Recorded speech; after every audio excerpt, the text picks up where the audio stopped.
All right, welcome to another episode of Real Estate vs. Technology. I'm your host, Norman Kinsey. We have your co-host, Mr. Dan Gandy. Welcome, Dan. Thanks for having me. Of course, like always. And today we have a very special guest from California. She's serving the Central Valley and also the coastal side of the valley as well. We're going to go ahead and get into this, and let's make sure I get her name right.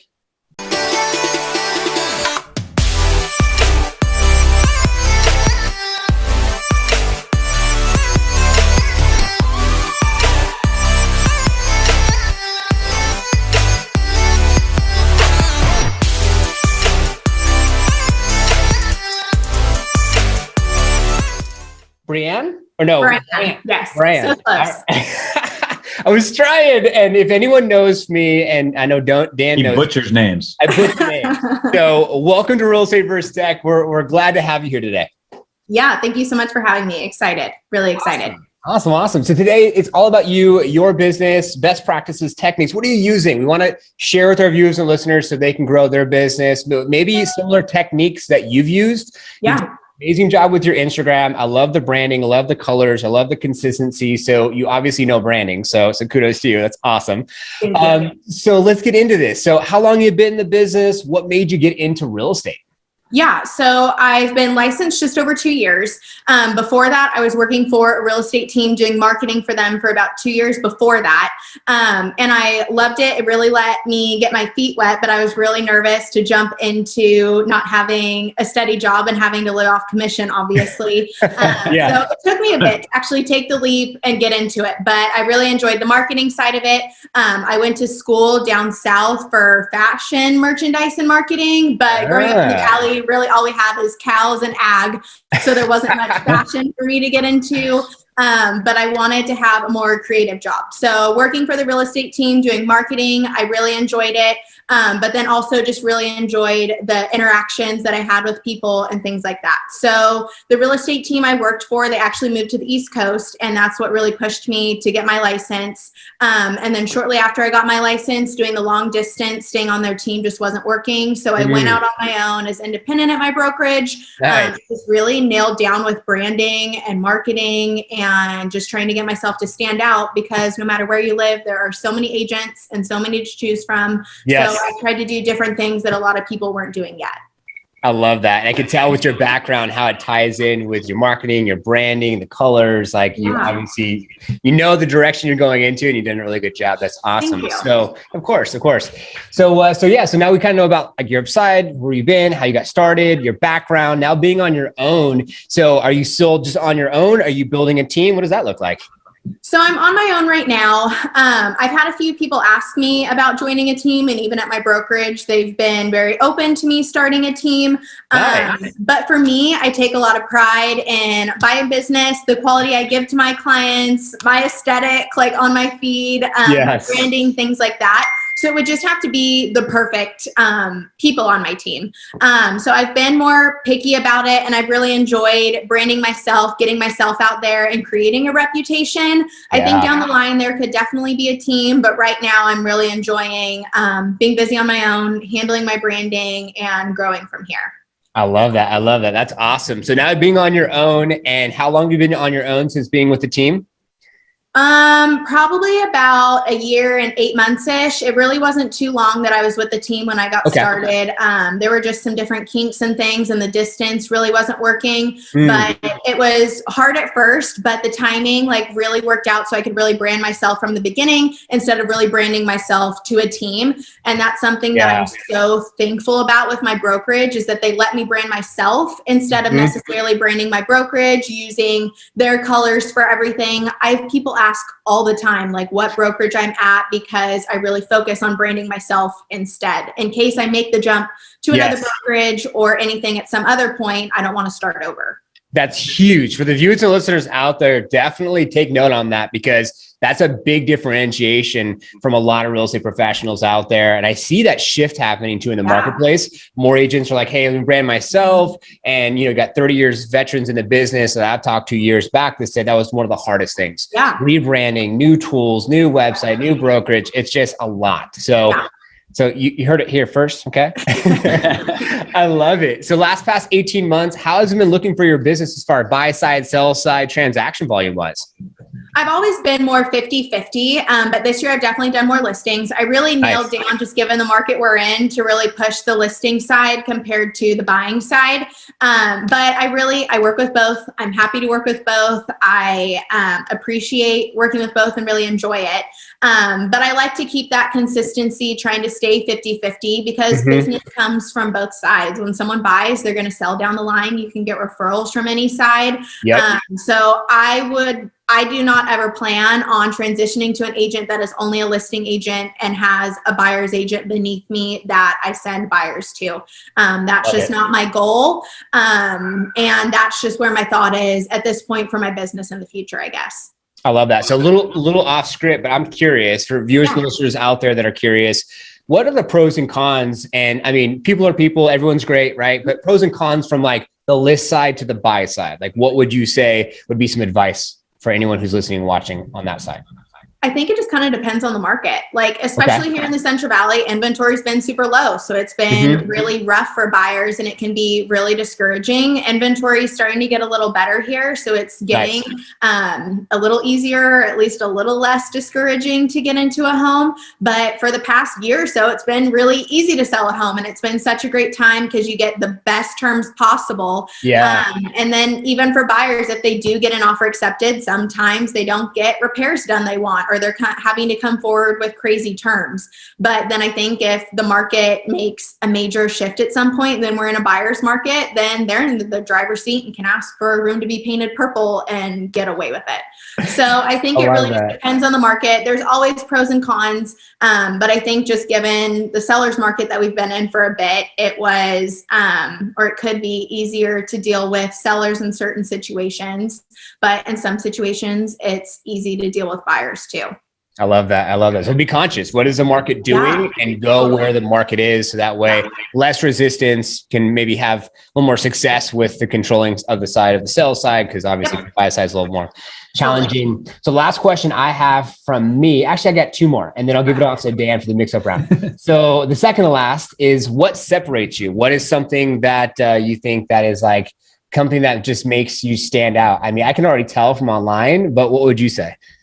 So, I mean, almost any agent now is starting to turn to social media to gear business and get themselves out there. When I started it a couple years ago, I really focused on education for buyers and sellers on social media, but make it cool, make it understandable, and easy to read and understand. When my husband and I bought our first home a couple years ago, or a few years ago now, my mother-in-law was our agent, and love her, but she just didn't explain anything. So I was blindly signing everything and just didn't understand the process. So when I work with any of my clients, whether it's buyers or sellers, I want them to understand everything through the process. And I try to put out as much as possible without overwhelming people on social media to push out that education. And I've seen more agents like gearing towards that. So I'm thankful that I did it early on, but it's also neat to see that people are starting to do that also to help first-time home buyers or help those that are selling their first home. There's a lot that goes into it, and I think everyone should understand it and not feel like they have stupid questions or that they're going in blind. I love that. And the one thing that sticks out for me is that it's purchasing a residential side. It's not like commercial. So you're not dealing business to business. You're kind of building like business to like personal, and they don't really know what to ask, like you said. And sometimes they're just like, okay, sign. Okay, I'll sign. It's like, wait, what are you signing? Let's just make sure you understand everything, so we're on the same page. I love that. Absolutely. So, real estate versus tech, right? So from traditional marketing to new ways to market yourself, what would be something that you would say that you really, and you've already kind of hit on this, but maybe if you can go a little bit deeper on this, like one thing that you've adapted to on the technology side that's helped you bring in business or help you just make business run smoother for your business. Like you said, some of the education stuff you put out there. Yeah, I'd say like education is helpful, but then branding yourself on social media, but still just being a person, not just a business or a company, and letting people get to know you, whether that's through your posts or through video. I think video is huge for social media. I have people reach out all the time that feel more comfortable reaching out to me like the first time because they feel like they've gotten to know me through my videos or through my stories. I'm very transparent, and I don't just show the great side of real estate. I show when it's hard also. also, because I want people to understand that it's not all just like glitz and glam. It's not always easy. Some things fall apart, and that's just the way it is. But I think it's really helped me in return get clients that really trust me from start to finish because they feel like they have that personal connection. Wow. I love that. That's so true. And a lot of agents out there, I think, are having a hard time with that because individuals Google search them, average buyer's 34, checks them out, can't find anything. And like in today's age, no one really wants to call or send a text message and like talk to someone to get to know them. It feels like more organic to like go online, do some research. And then you're like, oh my God, how's your dog? How's your cat? How's your whatever, you know? For me, with my name, if you try to Google my name, it comes up, did you mean Bryann Smith? So like the whole Google and review aspect of the internet wouldn't necessarily work for me. So that's why I really dove deep into social media to brand myself in that way compared to a more traditional route.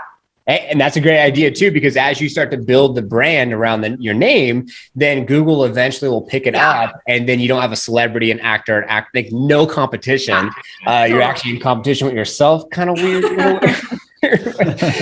So I'm going to change it up. The camera angle, give it to Dan for the mix-up round. Go ahead, Dan, take it away. Yeah, no, this is awesome. So let's talk tech. I know he's touched base on it, but what would be maybe one or two things that you've integrated in your business from a technology side that has really helped you scale and be more productive? Yeah, absolutely. So obviously social media is big. That's like one of my biggest things. Using Instagram, Facebook a little bit, not a ton. And then I'm looking into doing a YouTube channel. I really haven't dove too deep into that yet.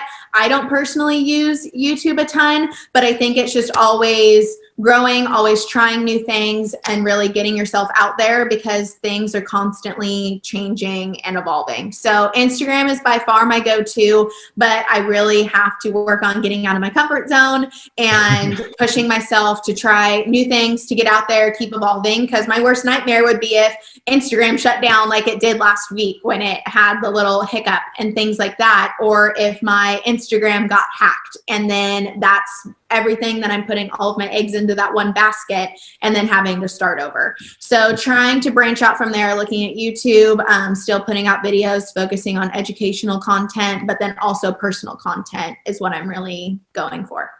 And let's touch base on something you said with having all your eggs in one basket right before you jumped in, or maybe just when you were jumping in. My phone, for some reason, like the contacts are just phone numbers now. They're not people's names. I'm like, where's Norman? And like, it's just a number. Right?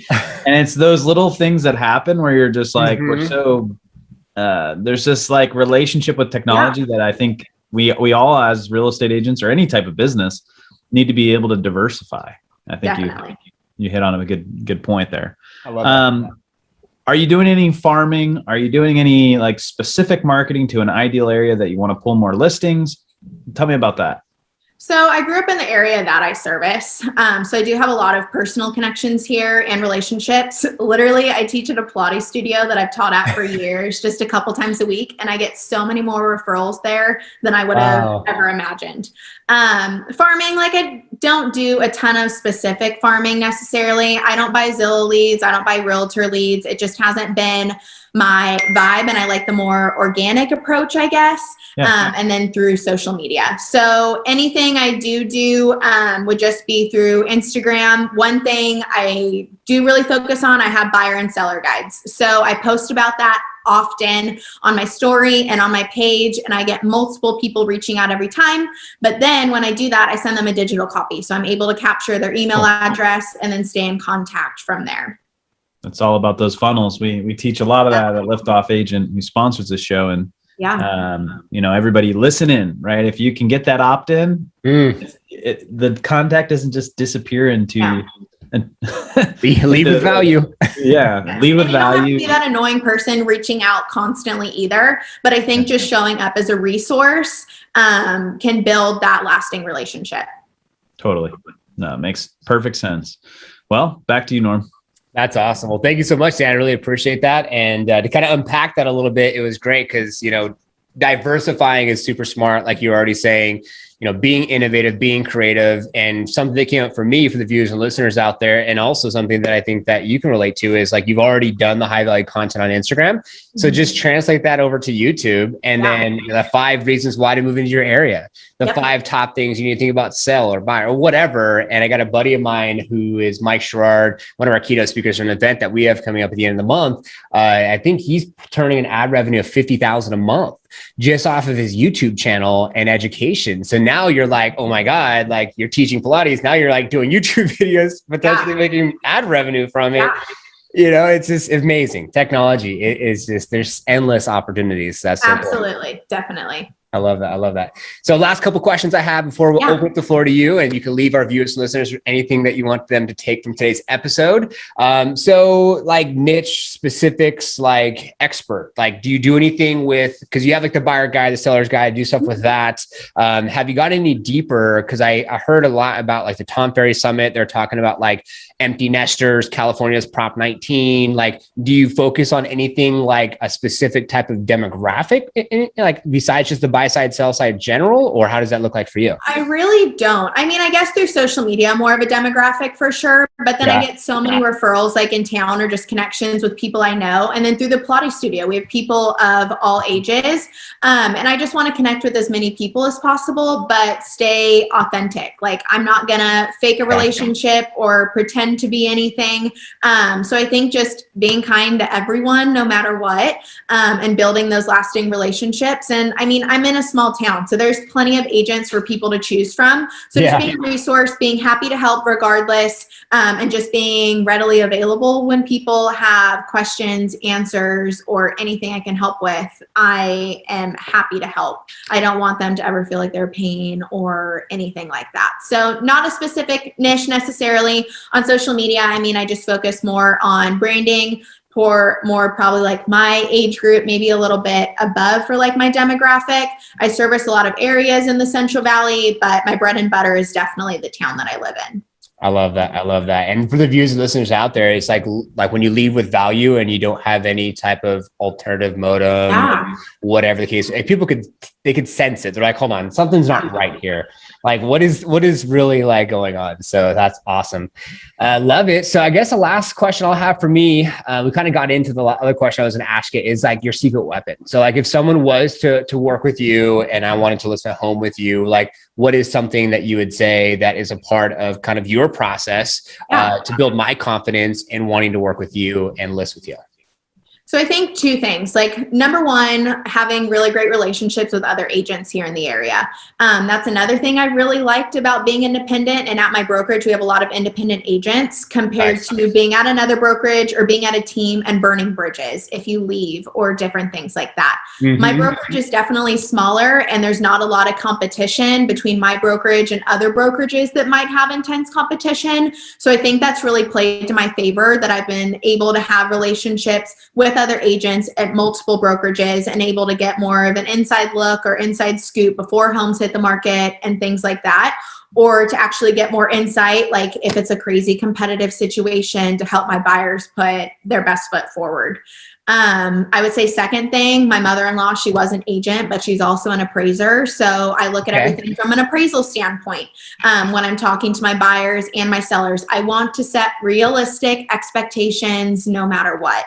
And that's just always my goal. I do not want to false promise. I do not want to set any crazy expectations. I just want to be straight up. So having the appraisal insight and education, I think has really helped me, set myself apart a little bit also, just having that little bit of extra knowledge when it comes to pricing, when it comes to repairs, comps, and all that good stuff. I love that. That's cool. And it's like what they say your net worth ties into your network. And so when you have a large network, you can then, before the market, like the listing hits the market, you can also tell everyone and like let them know what's going on. And it's amazing how like we don't look at each other as competition and we actually like lean on each other. It's like, it's so much more success than, I don't know, vice versa. So awesome. Well, that was the last question on my side. So let's change up the camera angle. Let's put the camera on you. And what do you, no pressure. What do you want our viewers and listeners to take from you to end our episode today? Cool. So I would say just when it comes to social media, getting out of your comfort zone. It's not easy, but it does get easier. And just being authentic. There's no need to put on a facade on social media. It's not going to help your following. It's not going to help your business. People just want to get to know you. I have plenty of agent friends that are not social butterflies and aren't super outgoing, have super dry sense of humor, but people love it when they just show their personality and put themselves out there. So I think that's what it comes down to when you're really wanting to grow your following, grow your business, and create those lasting relationships. And just really focusing on branding yourself compared to your brokerage, like I talked about before. It's going to help you in the long run. It's going to help people get to know you better and help you stick out compared to the many, many, many other agents that are available out there. Wow. I love that. I love that. That's great advice. You just got to get past yourself and just think about the other person on the other side of the camera. I love that. That's great. So let's try this. Bryann, almost. Bryann. All right. I'm going to be working on it myself after the show.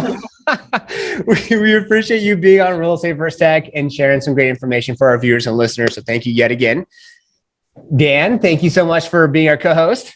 Oh, for sure. This has been awesome. And thanks to all of our viewers and listeners, as it is our intention for you to take things from our episode to apply to your business to have more massive success. And we will see you on the next one.